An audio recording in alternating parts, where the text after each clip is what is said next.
you have unfairly tasked me with 3 very difficult questions. And so I'm hoping that I can... That's life. That's life. All right, so on Friday was the Slavoj Žižek versus Jordan Peterson debate about happiness, capitalism versus Marxism, with Jordan Peterson representing the capitalism side and Slavoj Žižek representing the Marxism side. Now, I was there in person. It was entertaining. I think there were some great moments, but largely it wasn't really a debate about capitalism or Marxism. It was more of a discussion, and it was kind of around the edges on these issues. I do think if you're going to debate Marxism, you should have a Marxian economist like Richard Wolff there to debate Jordan Peterson. And really, I don't think Peterson is even the best representative of someone to debate capitalism. So, I mean, really the whole premise and the people and the 2 people in this debate weren't necessarily the best people to have this discussion. But with that said, I may be doing multiple videos on this because there are many moments I want to touch on. But in this video, I really want to focus on Peterson's argument of focusing on the individual in terms of clean your own room before really doing anything else, and how there's a fatal flaw in his argument. And really, there is no reason why you can't both work on yourself and work on improving society at the same time. But let me start here with Žižek's argument, where he questions Peterson's focus on this whole idea. Why do you put so much access to this? We have to begin with a personal change. I mean, this is also the second or which one, I don't remember, forgive me, of your slogans in your book. You know, first set your house in order, then. But I have an extremely common sense, naive question here. But what if in trying to set your house in order, you discover that your house is in disorder precisely because the way the society is messed up, which doesn't mean, okay, let's forget about my house. But you can do both at the same time, and I would even say, I will give you now the ultimate example, yourself. Isn't it that you are so socially active because you realize that it's not enough to tell to your patients, set your house in order. Much of the reason of why they are in disorder, their house, is that there is some crisis in our society and so on and so on. So my reproach to you, benevolent, would have been, you know, the joke, tea or coffee, yes please. Like individual or social, yes please, because this is obvious in extreme situation. Like I hope we agree to say to somebody in North Korea, set your house in order. No, I mean, how do we usually deal with ecology? By this false personalization, you know. They tell you, what did you do? Did you put all the Coke cans on the side? Did you recycle all paper and so? Yes, we should do this. But, you know, like, in a way, this is also a very easy way to discharge yourself. Like, you say, okay, I do the recycling, so up, you know, I did my duty, let's go on. So I would just say, why the choice there? All right, so Žižek's quite a character. Before I even get to his argument here, he is sort of like, he has many fantastic ideas, but I think he's not able to communicate them as effectively as I wish he would, because he really could have cut that whole, you know, piece down to a couple sentences. It didn't really have to be as long-winded as it was. But with that said, so to me, this is like one of the major issues with Jordan Peterson. Now, I have no issue with Peterson and his focus on self-help. I think it's good. Self-help is important. It's important to, if you need that, it's important to have people like Jordan Peterson to be able to figure out how to improve your own life. But Peterson really has this lack of awareness in terms of the effects of society as a whole on the individual and how that creates issues. So to be solely focused on improving yourself, I mean, it gets exposed perfectly when Zizek brings up North Korea. I mean, the idea of telling somebody in North Korea to clean your room or get your house in order, it's just absurd, because that isn't the problem in North Korea. The problem in North Korea is the society as a whole. So, look, that is an extreme example, but that's also true in Western countries as well. I mean, it's not only about the individual. Again, you can do both. It's important to focus on improving yourself and ensuring that you are as best as you can be, but at the same time, you can also help with societal change and inform yourself on the issues that may lead to problems like climate change. So the other great example there from Zizek, recycling. The way recycling sort of lulls us all to sleep, to thinking that, oh, well, I'm recycling, so we're helping the world now. Forget about, like, fuck you. Forget about anything else in terms of climate change. I'm doing my part by recycling. But in reality, the real problem are the big polluters and, subsidies to oil companies. These are issues that we as a society should be facing, and we should be discussing on a larger level. Like, it's not simply about your own actions. Again, like, being vegan helps with the environment, because factory farming is a huge polluter. But again, the individual action of not eating meat is not what's going to save the planet. What will save the planet are large societal shifts that will require those that have the power to change the way that they are doing business and the way that they are making money. So again, it's not simply about the individual, and you can do both. Focus on the individual, focus on yourself, while also being aware and focused on the societal issues that may have put you in certain situations that you don't have full control of because of the situation that exists within society. So to me, this is really Peterson's biggest issue, is he tries to be more than what he is. He's a self-help guy. He's really not more than that. And for a lot of Peterson supporters or fans, that may bother you to hear that. But I think Zizek throughout this debate clearly exposed what Peterson's strengths are and what his weaknesses are. Now, let me show you Peterson's response to this, and again, why I see an issue with this. Well, so first of all, I have to point out that you have unfairly tasked me with 3 very difficult questions, and so I'm hoping that I can. That's life. That's life. As you said, life is a challenge, yes, and so on. So, look, there's a very large clinical literature that suggests that if you want to develop optimal resilience, what you do is you lay out a pathway towards somewhere better. Someone comes in, they have a problem. You try to figure out what the problem is, and then you try to figure out what might constitute a solution. And so you have something approximating a map, right? And it's a tentative map of how to get from where things aren't so good to where they're better. And then you have the person go out in the world and confront those things that they're avoiding, that are stopping them from moving towards that higher place. And there's an archetypal reality to that. You're in a fallen state, you're attempting to redeem yourself, and there's a process by which that has to occur. And that process involves voluntary confrontation with what you're afraid of, disgusted by, and inclined to avoid. And that works. Every psychological school agrees upon that, is that exposure therapy, the psychoanalysts expose you to the tragedies of your past, and redeem you in that manner. And the behaviorists expose you to the terrors of the present and redeem you in that manner. But there's a broad agreement across psychological schools that works. And my sense is that we're called upon as individuals precisely to do that in our life. But I do believe that the best bet for most people is to solve the problems that beset them in their own lives, the ethical problems that beset them, that they know are problems, and that they can set themselves together well enough so that they can then become capable of addressing larger scale problems without falling prey to some of the errors that characterize, let's say, over-optimistic and intellectually arrogant ideologues. So, look, nothing here that Peterson says is wrong.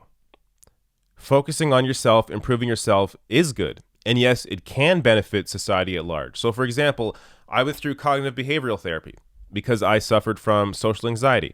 And because I did that, in part, I was able to, or in part because of that, I was able to then eventually, years later, go on and run as a candidate in politics and now do what I'm doing now. But this sort of approach doesn't impact every issue. So simply because I went through cognitive behavioral therapy didn't somehow help poverty or didn't somehow address wealth inequality.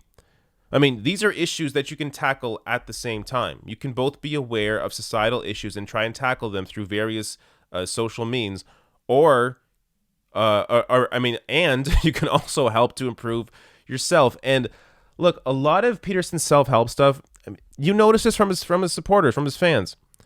It's a lot of white guys, a lot of younger white men. Now, that isn't always the case. Obviously, yes, of course, he has older supporters and younger female supporters, but it's largely younger white men from suburbs that are middle class. So, I'm the perfect example of somebody who would be into Jordan Peterson.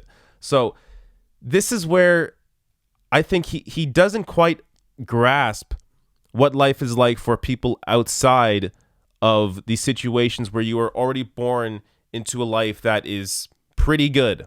And sure, it could be better, but it could also be much worse. So, if you are born into a family that is incredibly poor, that doesn't or can't afford healthcare, that you live in the middle of a food desert and there isn't a grocery store for miles and miles and miles. I mean, this is the kind of situation where, sure, you can clean your room, but it's only going to do so much. You actually have to be engaged with society as a whole and trying to improve society as a whole to ensure that those kinds of situations are more and more rare. So you can't simply be focused on yourself and the individual. You have to be doing both at the same time. Yes, improve yourself, but also work to improve society as a whole. Now, I'm going to get to so this is sort of related to what we're talking about here, but Peterson also goes on to talk about meaning.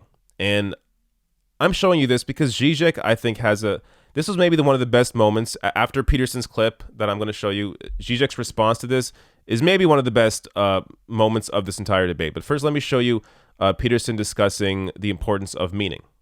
See, this instinct of meaning is a sophisticated one. It's not that I'm making a case for the individual, like Ayn Rand makes a case for the individual. That's not it. I'm making a case for individual responsibility. That's not the same thing. It's like there is something that's good for you, but it has to also be good for your family. If it's just good for you, that's not good enough. And if it's good for you and your family and it's not good for society, then that's not good enough either. And so the responsibility is to find a pathway that balances these things in a harmonious manner. It's like I got a lot of this thinking from Jean Piaget and his idea of equilibrated states, right? Is you're attempting to find something like a game that everyone is willing to play that can be played in an iterative manner and not degenerate. Well, hopefully actually ascend, if that's possible, hopefully become a better and better game across time. And I do believe that you can do that. I do believe that you can do that if you're guided by truth, and I do believe that the pathway to that is the phenomenology of meaning. So this was actually a moment that made me, I don't want to say empathize, but maybe understand Peterson a little bit better.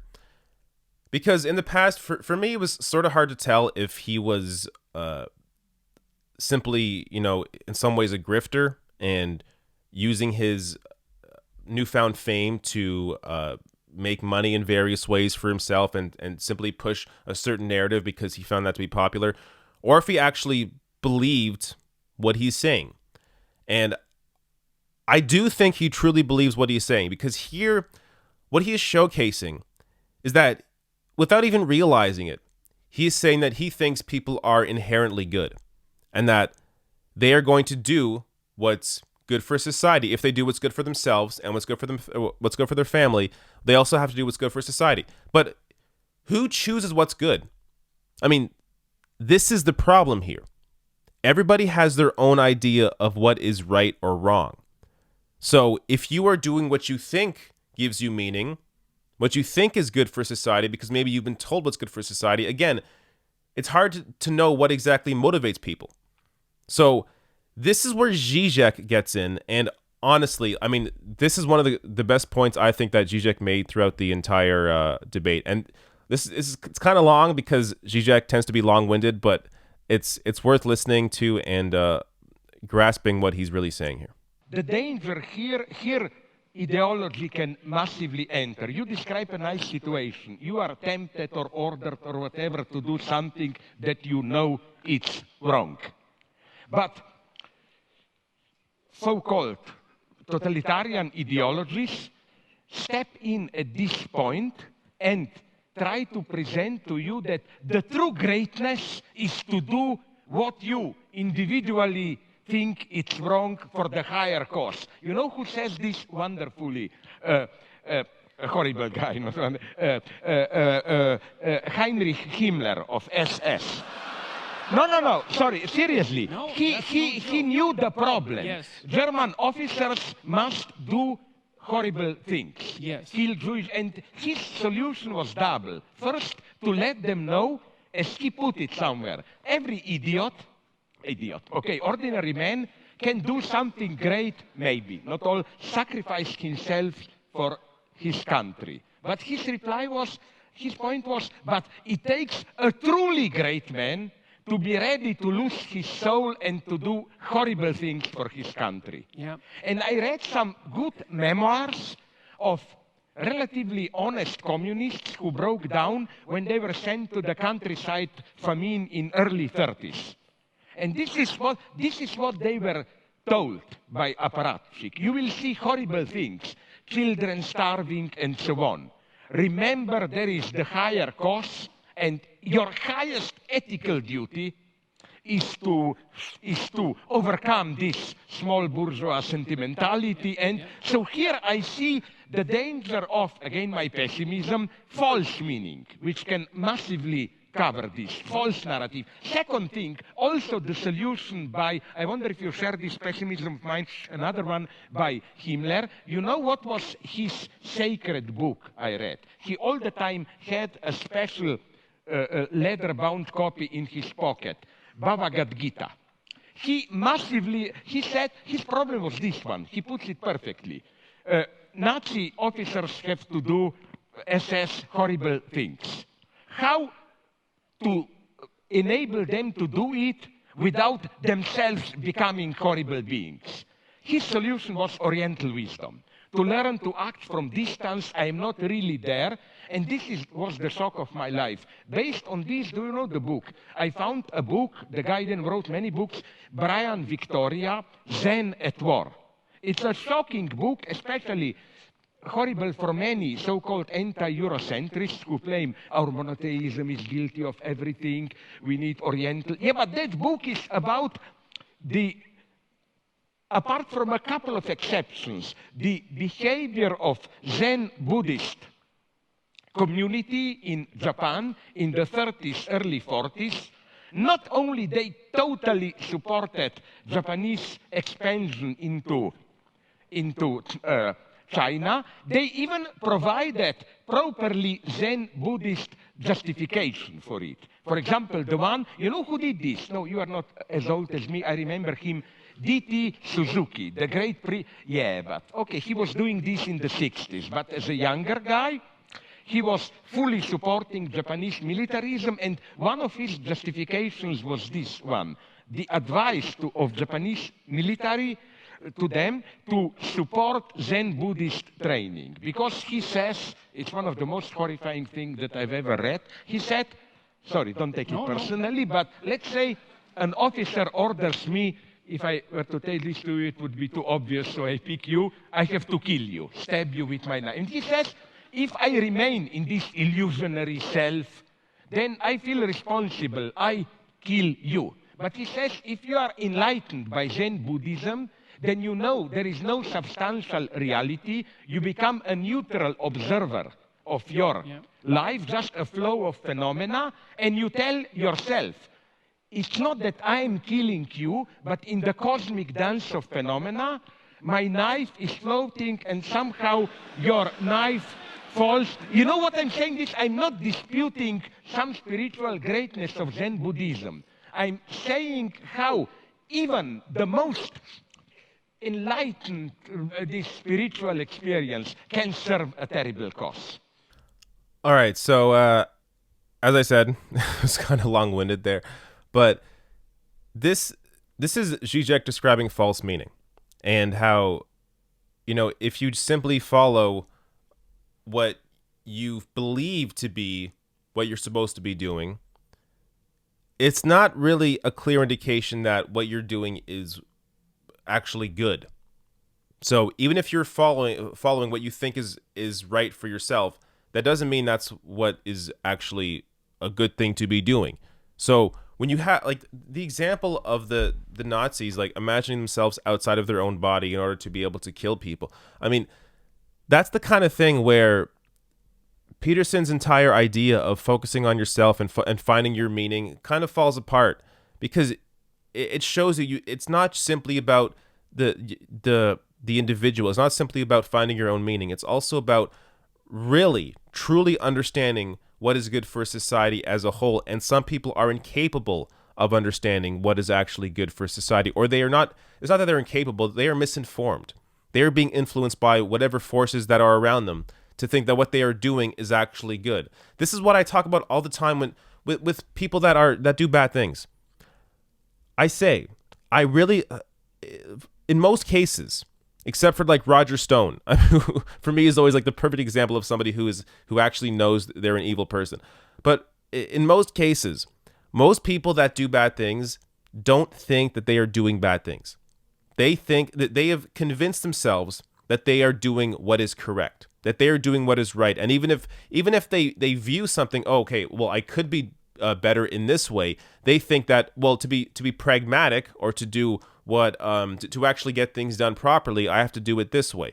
And this is something that it's pervasive in politics. It's all, I mean, this is our society right now.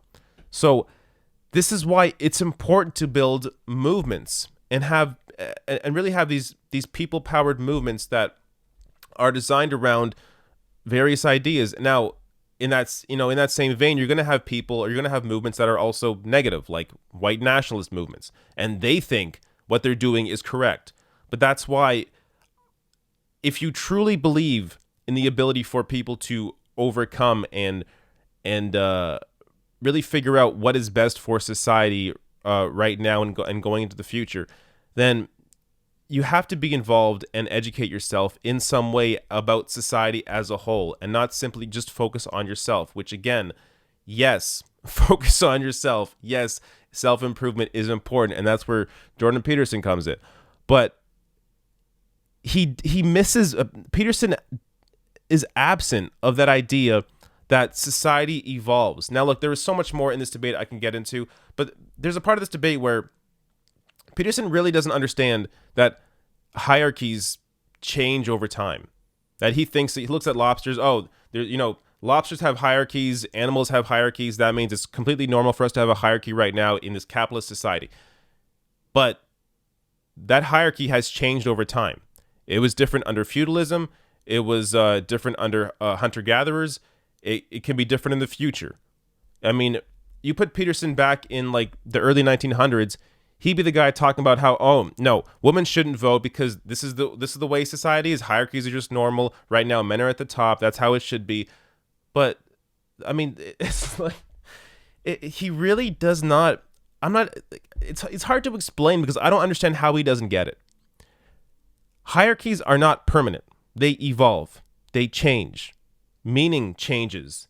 The way society is designed changes and evolves based on the various needs of that society. So to simply think that we are doing exactly what we should be doing right now and that we shouldn't be addressing larger societal issues, I think it shows you the serious flaw in Jordan Peterson's thinking, despite the fact that I do think he has, I'm sure he has helped people and has the potential to help people with his self-help work. But missing that larger picture and really not understanding the importance of society as a whole shows you that Peterson is just completely lacking, I think, as a public intellectual.